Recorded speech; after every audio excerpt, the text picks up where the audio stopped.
Hello and welcome to a bonus episode of Airheads, a not-so-serious look at the serious business of royal rumours, gossip and gowns. I'm Tom.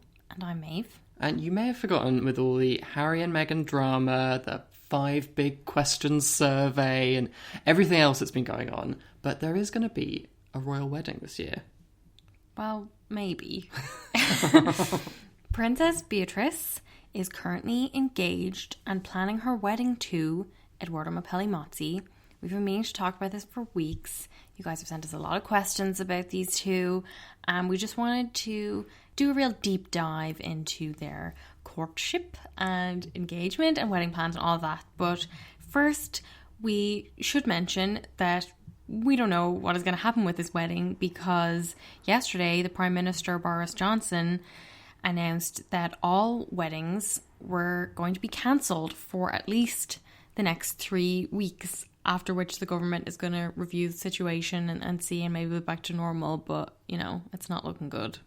We also had a statement from a Buckingham Palace spokesman who told The Telegraph, Princess Beatrice and Mr. Mapelli-Mozzi are very much looking forward to getting married, but are equally aware of the need to avoid undertaking any unnecessary risks in the current circumstances. In line with government advice for the UK and beyond, the couple are reviewing their arrangements for 29th of May. They are particularly conscious of government advice in relation to both the well-being of older family members and large gatherings of people. Therefore, the planned reception in the Buckingham Palace Gardens will not take place. The couple will carefully consider government advice before deciding whether a private marriage might take place amongst a small group of family and friends. The Telegraph also reported that they still plan to get married in 2 months' time and then hold a larger celebration afterwards. What the Daily Mail has called a behind-closed-doors elopement-style wedding with only 5 people there, which is the minimum legal requirement. So you'd have the bride, the groom and the priest would make up 3 of those and then 2 witnesses. Who are they going to choose? I just can't wait to find out. I feel like Fergie's going to be clawing onto that door. There's no way you're keeping her out. But I also feel like Prince Andrew is going to be adamant. He will absolutely insist on it. And I think that would be a real shame because I feel like Beatrice would really like to have Eugenie there. Also, Edo has a kid. He might want to have his kid there. He might want to have some of his own friends. We don't know who any of them are, but... He may even want to have his ex-fiancée there. But... These reports from the Telegraph and the Mail, they did come out before the latest government advice, so all of this stuff is changing. It may have changed again by the time you listen to this. But at the moment, it's looking like we are going to have this 5-person wedding in May, which the Mail has described as an extraordinary conclusion to what must surely be the most cursed engagement in royal history. Which, maybe that's true. Yeah, we should really go back to the beginning and break it all down. So, Beatrice reportedly started dating Edo, who had been a long-time family friend, in October in 2018. Who is Edo? I'm glad you asked, Maeve. He's a luxury property developer and an Italian count. They've been friends since at least 2011, when she went to his stepfather's funeral. They have stayed buddies until at least October, when they reportedly got together at Princess Eugenie's wedding. So that was 12th of October. Though Beatrice and Edo didn't actually make their first official appearance together until March 2019. Before she was dating Edo, Beatrice had been in a 10-year relationship with a businessman called Dave Clark until 2016. And 2 years later, he married a New York advertising executive named Lynn Anderson in Italy. Yeah. But this is the relationship that is always described as like her dead-end relationship, as though like a 10-year relationship isn't enough on its own. Yeah, so if you followed Eugenie's wedding at all, you probably heard so much of the reporting around poor Beatrice there on her own because her boyfriend dumped her and now he's getting married to somebody else. There was so much of this really like pitiful spinster kind of stories around Beatrice and how she was the older sister and she was going to be left on the shelf, blah, blah, blah. Princess Havisham. It was fucking horrible and I hated all of it. But just to give you an idea of what we're working with here, Edo, meanwhile, has a son, a 3-year-old son named Christopher Wolfe, better known as Wolfie. Very cool. With his former fiancée, Dara Huang, who is an American architect. Dara and Edo are believed to have met through mutual friends in 2015. So they had Christopher Wolfe in 2016. Jump forward 2 years later, and Edo and Beatrice are getting together. The news about this relationship is said to have upset Dara's family, who reportedly believed that their daughter and Edo were still an item. Dara's mother, Lily, told the Daily Mail when she found out about the news, "I think Dara was hiding it from me. She didn't want me to be sad. I'm shocked."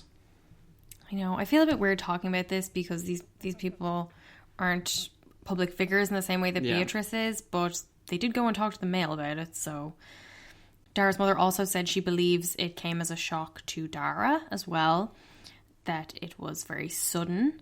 According to Lily, her daughter Dara had to leave Edo's flat and was staying with a close friend, sleeping on their sofa and looking for a new flat. Yeah, it's not particularly clear on when this happened, because the Mail has also reported that Edo and Dara were actually still living together after they split up, though sources have insisted that they were only sharing a home to co-parent Wolfie. And that was it. It was all over long before Beatrice came along. Well, we got a close family friend of Edo who said that he and Dara had split 6 months before he started dating Beatrice, which sounds like a very neat bit of time. A good 6 months, no one can complain about that. And to really hammer that home, they had a palace aide who has known Beatrice all her life, saying she would never allow herself to break into another couple's happiness, especially if there was a small child. But Edo and Dara are still very close. She apparently helps him buy clothes and also cuts his hair. Can we just say he's a count and a property developer? A luxury property developer. He can afford a haircut. He can afford a personal shopper. Yeah. A source told the Mail back in January, having initially been very cool about their friendship, B would rather there was a little more distance between Dara and Edo after all. Yikes. I mean, I don't blame her. But still, it's all quite messy. We don't know the specifics of the timeline, but it's still a lot messier than I would imagine a royal romance should be when it starts. And also there has been so much less reporting around how they got together than we got around, for example, how Prince Harry and Meghan Markle got together, even how Princess Eugenie and Jack Brooksbank got together. You know, many of these other couples decide to give TV interviews after they announced their engagement. But because Beatrice and Edo didn't do that, they never really had to lay out their story of how they met. So no one really knows, which does give it this very ambiguous quality that lends itself to these kind of stories that suggest that there was some messiness around the timeline. But this brings us up to September of last year, which was actually less than a year after they reportedly got together, when Edo proposed at sunset during a romantic stay at a luxury hotel in Positano in Italy. You might remember us talking about the way they announced this news, which was with these amazing photos, very carefully posed, showing off the ring by Sean Lean, with the caption, "We're both so excited to be embarking on this life adventure together and can't wait to actually be married." I mean, Beatrice's finger is at a virtually unnatural angle in that in those photos. And they're going to have to wait a good bit longer.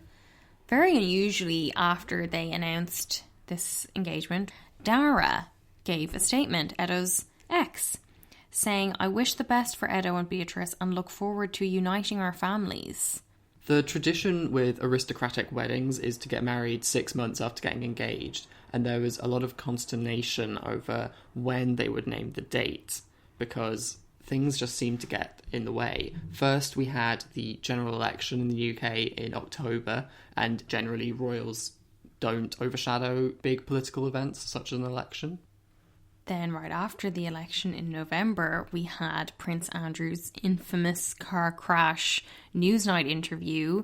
Basically, immediately after that, you had all these broadcasters confirming they would not be screening Beatrice's wedding. Eugenie's wedding, by the way, was broadcast over here on ITV, though not the BBC, where Harry and Meghan's wedding, Kate and Will's wedding. That's like the traditional network for big events. And the Mail had a story this weekend where a family source said when the Prince Andrew interview aired, all potential wedding dates were removed from the calendars.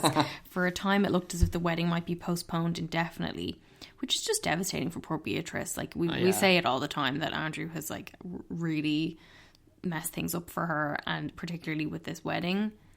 The fallout from all of the Andrew stuff was still playing out in January, which is when Harry and Meghan revealed that they would be stepping down as senior royals, and then that became the big royal story and unfolded over the next month or so.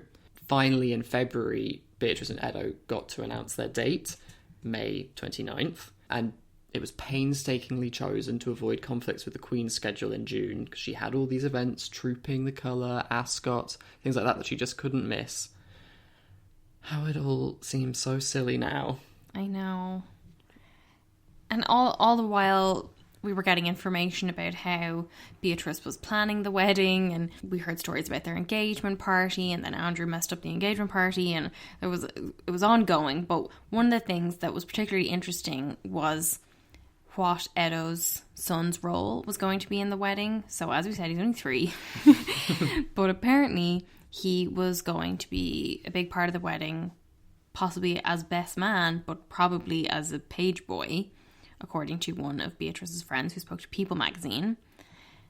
And they got some quotes from this friend in October, so basically straight after the engagement was announced. Speaking about Wolfie, the friend said, "He is very much part of their life. Beatrice has embraced the child as part of her life from the outset. Edo is easily one of the best dads. He is so involved, and Beatrice is already showing that she's a fantastic stepmummy. They've been on family vacations together with his son. They are really happy." That seems like overkill to me. Yeah, Jesus Christ. That's pretty intense. They've been together about a year at this point. Yeah. And already we've got the stepmummy narrative. I mean, it's always going to be really messy when their friendship extends so far back and encompasses the whole of this other relationship for Edo. And in the Mail this past weekend, a source said Wolfie has even met the Queen and that he and Princess Charlotte are regular playmates. Beatrice is wonderful with Wolfie. She'll make a great mother. Yeah, so she's been upgraded. I mean, I'm not a parent. I don't know. You know, maybe this friend anticipated that the whole first royal stepmother storyline was going to be a much bigger deal. She's not actually the first stepmother. She'd be the first one for like a young child. But of course, Camilla's been there before. The least popular stepmother in the country? If not the world. But surprisingly, nobody's really talking about this aspect of it, how Beatrice is going to become stepmother to this very young kid, and how there's going to be a stepchild in the royal family, and all of this, which you'd think would be massive if, for instance, Meghan Markle had a kid when marrying Prince Harry.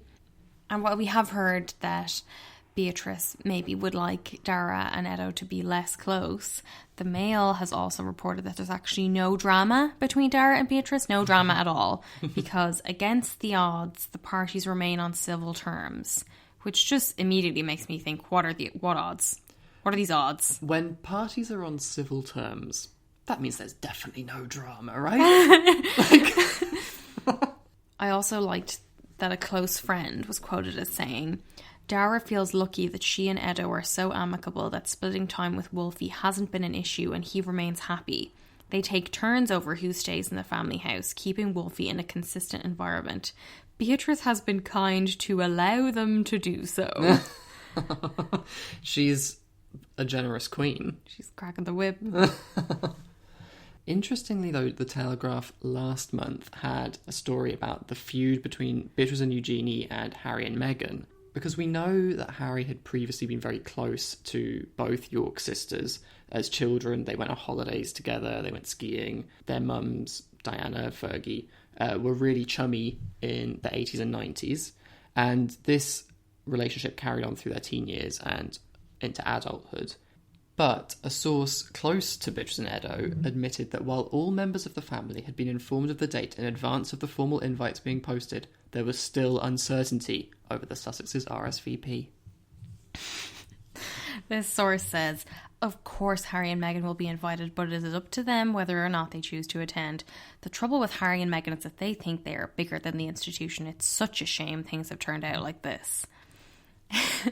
That's a real slap on the wrist. I mean, as with all things, Harry and Meghan are damned if they do and damned if they don't. So if they say, no, we're not going to go, they are going to be accused of snubbing Beatrice and Edo and upsetting the Queen and upsetting Philip. And Meghan will have stolen Harry away from his childhood friends and cousins. But if Harry and Meghan did go to the wedding, the whole story would be that they are stealing the thunder from Beatrice on her wedding day, that they're trying to overshadow everything and turn it into the Harry and Meghan show. Yeah. What the Telegraph story pointed out was that the Sussexes have form when it comes to upsetting the House of York over matrimonial matters. That was a very pointed way of putting it, because Eugenie was described as being hurt when Meghan reportedly announced her pregnancy to the rest of the royal family at Eugenie's wedding reception. As well as that, Eugenie and Jack were said to be put out when Harry turned up to their evening reception alone and only stayed for one drink. I mean, to be fair, if you invited Harry and Meghan and Harry turned up without Meghan, I'd be pretty bummed too. Yeah, but you think the rest of the family would be delighted. Yeah, that's true, yeah. This was also, you might remember, just before Harry and Meghan went on their Australia tour. So they were going to be flying out to Australia, which Eugenie and Jack reportedly were very understanding of. But as one pal put it, it's fair to say the relationship is not what it was. So that's with Eugenie. And then with Beatrice, a source told the Mail that the relationship with Harry has so deteriorated that I don't think she remotely cared that he was not going to come to her wedding. I mean, it is weird, I think, with the royals, how people just assume that they're the same as when they were children. They never seem to allow for the fact that as people grow up and priorities change and people they know, people they spend time with change, that they want to do different things, they grow apart. Like, most people don't see their cousins that often. Yeah, exactly. But anyway, in something that could have come straight out of Shakespeare, there have been simmering tensions between House of Sussex and House of York ever since Harry and Meghan chose not to invite Fergie to the evening reception of their 2018 wedding. She wasn't even on the guest list for William and Kate in 2011. And she apparently said about that it was very hard for her because I wanted to be there with my girls. Fergie was rumoured to have leaked the story that Harry and Meghan were dating. So the Telegraph notes that Harry was secretly suspicious of her and thought that she was the one who was responsible for leaking the story back in October 2016, a claim that Fergie strenuously denies. And what I think is particularly interesting here is that this piece is written by Camilla Tominey, who has spoken many times about how she was the first person to break the story of Harry and Meghan getting together, that she had the world exclusive on that. So whoever leaked it to her. So I just thought this passage was fascinating. And, you know, you can't really read anything into it, but just the fact that she obviously knows the answer but has to protect her source, it just brings so many layers to this. Fergie later hinted that it was the Queen herself who insisted that she at least be invited to the ceremony at St George's Chapel in Windsor Castle, saying, "She leads by such example, and to include me is a wonderful gesture," before adding diplomatically, "I felt honoured and grateful for Harry and Meghan to invite me. It was very kind of them, and I think I can't thank them enough for doing that, because it was nerve-wracking, but I knew I was ready." This is really weird, because it's like thanking the Queen for inviting you to somebody else's wedding, and then being like, "Oh, thanks, Harry and Meghan, it was so great of you to invite me," but you don't believe that they did invite you? Very weird. But even after building up this goodwill, Hurricane Andrew comes in and blows everything up with his god-awful Newsnight interview, which apparently has not sat well with Meghan's feminist credentials. I mean, duh. Like, Yeah.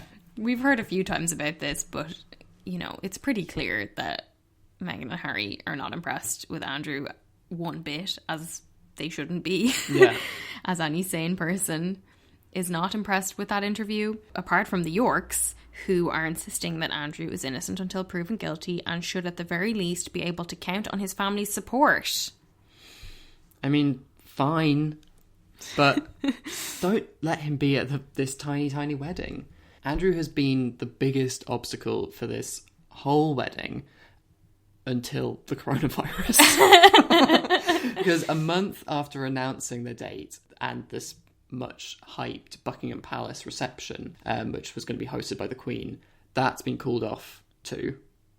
We thought that they might postpone the wedding and the reception until after the virus, but apparently they are absolutely determined to get married when they said they would, with a ceremony in May and then do a party afterwards later this year.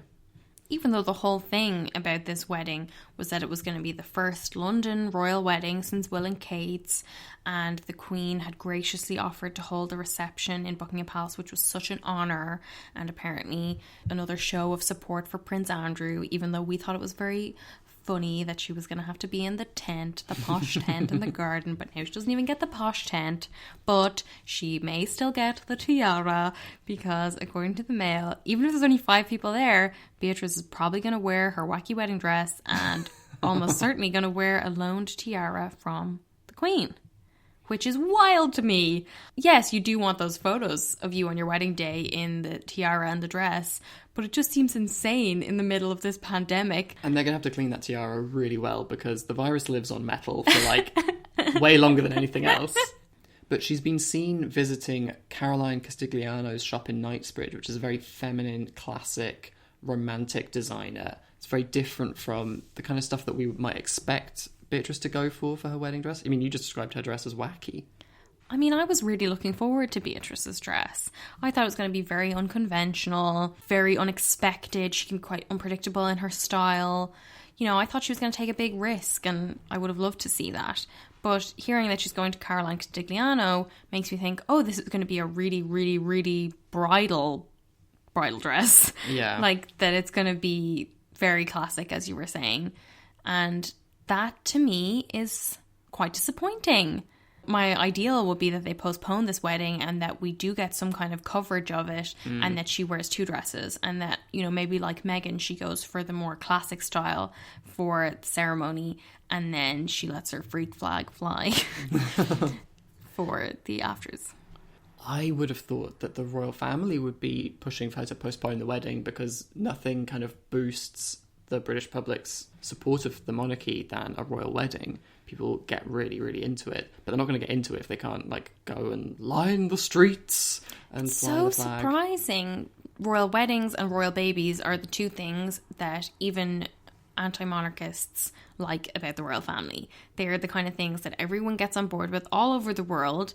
Even with Eugenie's wedding, you had tons of people in America, Australia, all over the place watching, and everybody wanted to see the dress, everybody wanted to see the guests, everybody wants to know what flavour the cake is. Maybe that's just you and me, but it's such a big advertisement for the monarchy and for the idea that they can be unifying figures and bring joy and hope to people. It seems so weird that this would be the last royal wedding for a generation, and it's going to be happening behind closed doors, and we're probably just going to get like a couple of pictures after the fact. Because, I mean, a wedding is like one of the only really ostentatious shows of wealth that you can kind of get behind as like, oh, I'm happy for them. Which really makes me think that Andrew is not up for this kind of small wedding either, because he knows it will be great PR for his family and for him, give him an excuse to come back into the fold even further. Yeah, put on some kind of uniform that probably people are pissed off he still gets to wear. And Fergie as well could do with the image rehab that a big royal wedding would have.